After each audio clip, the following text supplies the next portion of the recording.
நீங்க சந்திச்ச ரிஜெக்ஷன் எல்லாமே உங்களுடைய பெஸ்ட் வெர்ஷனை கிரியேட் பண்றதுக்கு தான். என்சோ ஃபெராரின்னு சொல்லக்கூடிய ஒருத்தர் அல்ஃபா ரோமியோங்கிற கார் கம்பெனிக்கு ஜாபுக்கு அப்ளை பண்றாரு. அந்த கம்பெனி அவருடைய ஜாப் அப்ளிகேஷனை ரிஜெக்ட் பண்ணிடுறாங்க. கொஞ்சம் வருஷத்துக்கு அப்புறம் என்சோ ஃபெராரி ஒரு கார் கம்பெனி ஸ்டார்ட் பண்றாரு ஃபெராரிங்கிற பேர்ல. இன்னைக்கு அந்த கார் கம்பெனியோட வர்த் வந்து $79 பில்லியன். ஃபெராரியோட கார் நல்லபடியா மார்க்கெட்ல சேல் ஆகிட்டு இருக்கும் போது ஃபெரிச்சியோ லம்போகினி என்று சொல்லக்கூடிய ஒருத்தர் ஃபெராரிக்கு அட்வைஸ் பண்றாரு கார்ல சில சேஞ்சஸ் பண்ண சொல்லி. ஆனா ஃபெராரி அதை ரிஜெக்ட் பண்றாரு. கொஞ்சம் வருஷத்துக்கு அப்புறம் ஃபெரிச்சியோ லம்போகினிங்கிற பேர்ல ஒரு காரை ஸ்டார்ட் பண்றாரு.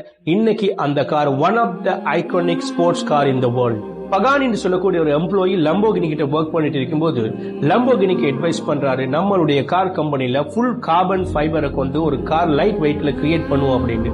அதுக்கு லம்போகினி ரிஜெக்ட் பண்றாரு. நம்ம யூசுவலா பண்ற பிராக்டிஸே பண்ணுவோம், புதுசா எந்த சேஞ்சஸும் பண்ண தேவையில்லை.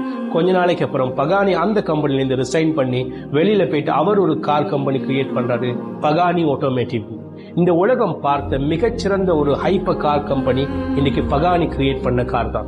சோ ஒவ்வொரு ரிஜெக்ஷனும் ஒவ்வொரு நோக்கு பின்னாலையும் ஒவ்வொரு லெஜெண்ட்ஸை இந்த உலகம் கிரியேட் பண்ணிருக்கிறது. சோ நமக்கு ஏற்படக்கூடிய ரிஜெக்ஷன், நமக்கு சொல்லப்பட்ட நோக்கள் அத்தனையும் நம்ம நெக்ஸ்ட் ஆப்ஷனா பார்த்து வாழ்க்கையில வெற்றி அடைகிறதுக்குரிய ஏற்பாடு பண்ண வேண்டும்.